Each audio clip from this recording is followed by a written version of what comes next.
Welcome back to Sports Geek with Sibonelo Ngcobo. This time around, I am flying solo. The 2026 FIFA World Cup is still a very much with us, with the last 16 having got underway. What a best way to get the last 16 underway other than having one of the co-hosts involved. And this time around, it was Canada. They did the business against another African giants in the form and shape of Morocco.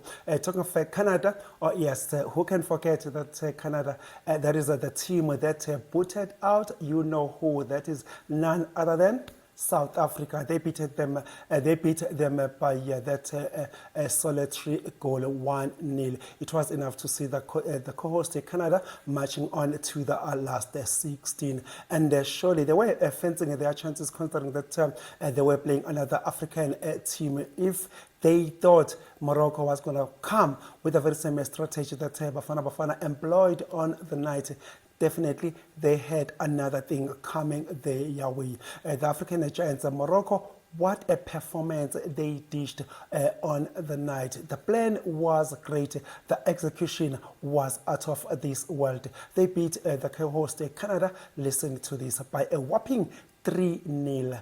And do not be fooled. That 3-0, it could have been worse. It could have been 4 or 5 goals to 0. The African giants of Morocco, they definitely started the conversation in the previous World Cup that was in 2022. And this time around, they look like they are going all the way over the line and complete that discussion, whatever that they started in the previous World Cup, where they finished in the semi-finals. Looking at their performance against Canada, one can be forgiven for thinking or believing that the African giants this time around in Morocco, they might just march all the way to the final, because there was a mean performance that they displayed last night against the co-host Canada. Like I said, the scoreboard could have been easily 4 or 5-0. So any team that's coming Morocco's way, be warned and be very warned.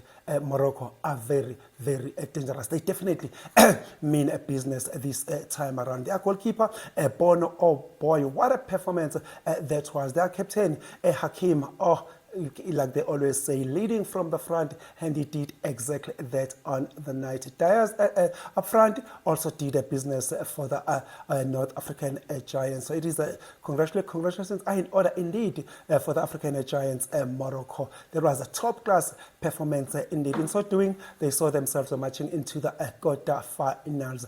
Still with the last 16, the 2 times World Cup champions in the form and shape of Le Bleu, that is France for you. They also did a business against the South Americans, Paraguay. They beat them by the solitary goal, 1-0, courtesy of the Kylian Mbappe penalty, which was enough to see the 2018 champions and the 1998 champions, France, marching on to the quarterfinals of the 2026 FIFA World Cup. Who can forget that the very same Le Bleu in the 2022 World Cup, they were the runners-up. They lost against the current defending champions in the form and shape of Argentina, led by their talisman, Lionel Messi. By the look of things, it looks like France, they might go on and rectify whatever that they didn't get right in the previous World Cup, where they were edged by the current champions, Lionel Messi and company. And I must tell you, I can tell you free of charge the whole day that France are definitely one of the firm favorites.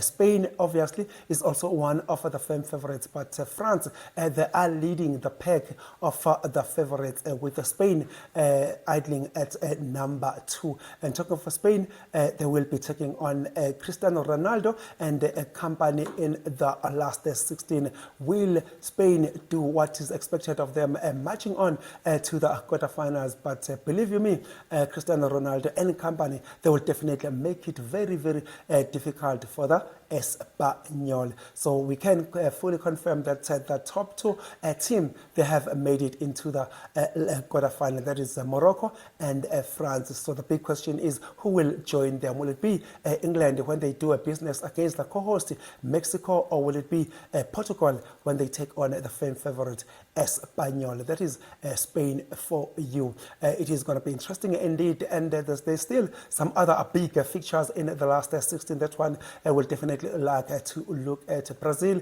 versus Norway, or who will it be? Will it be the Erling Haaland factor, or will it be the Neymar factor, which will be enough for the Brazilian to go on and win the World Cup this time around for the 6th time? And who can forget that, unfortunately, for the South Americans, the last time they won the FIFA World Cup was, listen to this, 24 years ago. So maybe this time it might just be the year for Brazil to eventually claim what they strongly believe it is their years. So by the look of things, we still got a lot of games ahead of us.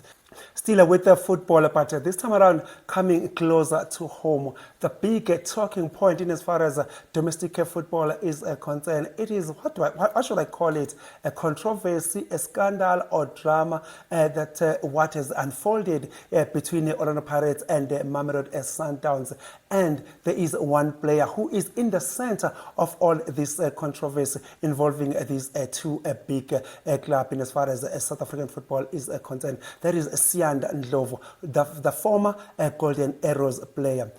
Orlando Pirates and Golden Arrows, they did agree on the terms of selling Siyanda Ndlovu from Golden Arrows to Orlando Pirates, and he trained with Orlando Pirates.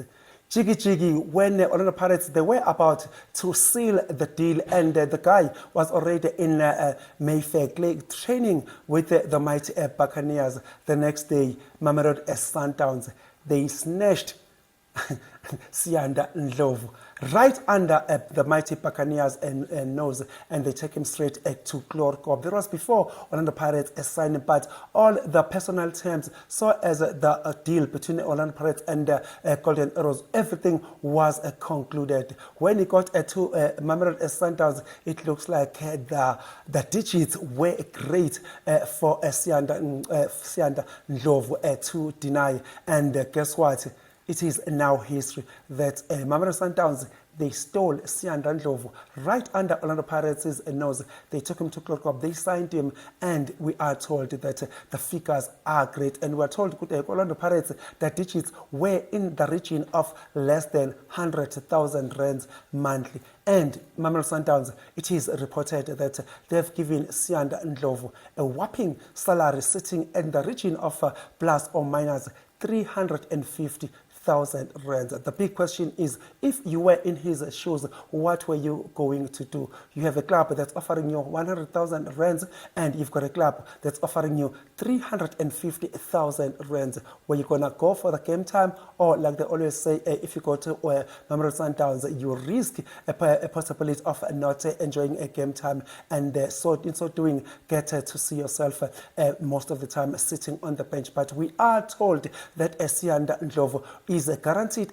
game time, considering that Mshishi Themba Zwane is on the verge of retiring, and Siyanda Ndlovu play exactly that position of Themba Zwane, the playmaker number 10, of which should Mamelodi Sundowns give Siyanda Ndlovu that position to play regularly, Mamelodi Sundowns, that might just be what Bafana Bafana need, because we remember that at the moment Bafana Bafana have been found wanting in as far as number 10 is concerned. They have been trying to make use of Themba Zwane. They have tried to convert Relebohile Mofokeng to play that position.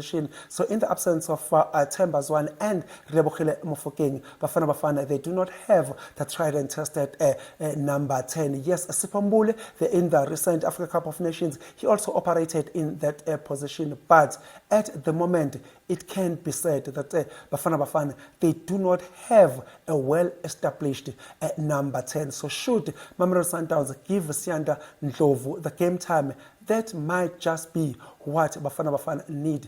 That might just assist to get Siyanda Ndlovu, propel him into the Bafana Bafana setup, and in so doing, we might have a well-established number 10 in as far as Bafana Bafana fold is concerned. So we'll be watching and looking forward to the resumption of the 2026-2027 Betway Premiership season, and everyone will be watching. Will Siyanda Ndlovu get game time? And I'm sure the Orlando Pirates faithfuls, they will be hoping that things do not go his way. and in so doing, they might just have the last laugh. So we'll be watching that space with keen interest. All the eyes will be on Siyanda Ndlovu. Surely he can feel the pressure. As we wrap our discussion, let's quickly change gears and look at what's happening in as far as national championship is concerned. That is a rugby for you. Here from South Africa, yes, Bafana, they might have disappointed the country and the Springboks. They said, okay, South Africa, we fully understand your pain. Bafana, they might have disappointed you, but we as the Springboks will definitely try to lift your spirit. And they did this in style at the iconic Ellis Park Stadium when they thrashed England 45-21. What a performance by the 4 times World Cup champions. And one of the talking points in as far as that Springboks England game was to see the Springboks fullback Damian Willems and the right wing Cheslin Kolbe making their 50th cap in as far as the mighty Springboks are concerned. Talking of Damian Willems, what a performance he displayed on the night.